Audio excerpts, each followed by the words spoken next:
네, 경제브리핑입니다. 연말이 되니까 내년도 어떻게 될까 관심들이 많으실 텐데요. 내수는 뭐 계속 어려울 텐데요. 무역협회에서 조사한 바에 따르면은 내년도 1분기 1, 2, 3월에 수출 경기가 어떠냐 보면은 4분기보다 조금 약할 정도로 보고 있습니다. 그래서 지금 수출의 가장 중요한 보증을 차지하는 무선 통신고기, 핸드폰, 반도체, 자동차, 이게 3대 축입니다. 3대 축들이 그런대로 유지는 되겠지만 우리의 기대만큼 높지는 않을 것 같다라는 조사 결과가 나왔습니다. 그 얘기는 정부가 계속 얘기하듯이 2024 상저하고, 지금이 고라는 거죠. 그래서 내년 1분기를 고점으로 해서 내년도 하반기에는 다시 하락하는, 내년은 상고하저로 간다고 하는데 그것이 체감되기에는 아직도 많이 멀다라고 볼 수가 있습니다.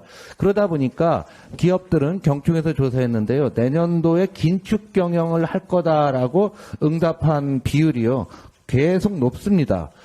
그래서 특히 300인 이상 대기업들은 52.3, 상당히 높은 수준으로 이런 긴축 경영을 했는데요. 긴축 경영하는 과정 속에서 중요한 거는 중소기업이라든가 이런 쪽에 요즘 인력 문제가 심각합니다. 그래서 필요 인력이 부족한 데는 뭘 해줘야 됩니까? 라고 봤더니 300위 이상에서는 다양한 인력 운용을 위한 인력과 관련된 요구사항이 굉장히 많습니다. 그런데 여러분 생각해 보시면 인력과 관련된 이런 부분들은 선거에 민감한 이슈입니다. 현 정부는 지금 이런 구조적이고 장기적인 정책은 하나도 안 내놓고 대신에 주식 양도세를 10억에서 50억으로 올리는 이런 포퓰리즘 정책만 쓰고 있습니다. 이 내용은 잘 알고 계시겠지만 여야 합의로 하기로 했던 거죠. 그것도 오늘까지 주식을 매매해야만 되는데 지난 주말에 서둘러서 허겁저겁 낸 겁니다. 그래서 오늘 아침 국무회의에서 통과를 한다고 하는데요. 정말 기가 찰 노릇입니다.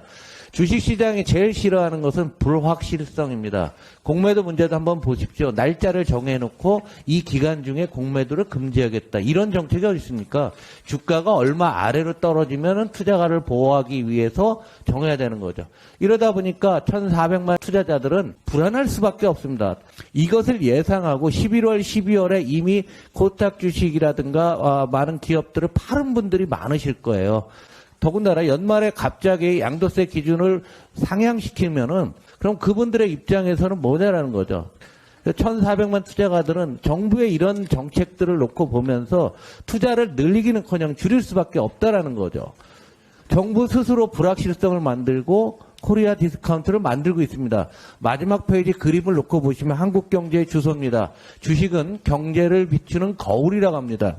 자, 미국을 보시면은요, 사상 최고가. 일본도 30년 만에 최고 수준에 와 있습니다. 그리고 요즘 경제가 매우 어려워졌죠. 에너지값 올라가고 하면 독일도 최고가예요. 그런데 한국만 놓고 보시면은요, 고점 대비 20%나 마이너스 되어 있습니다.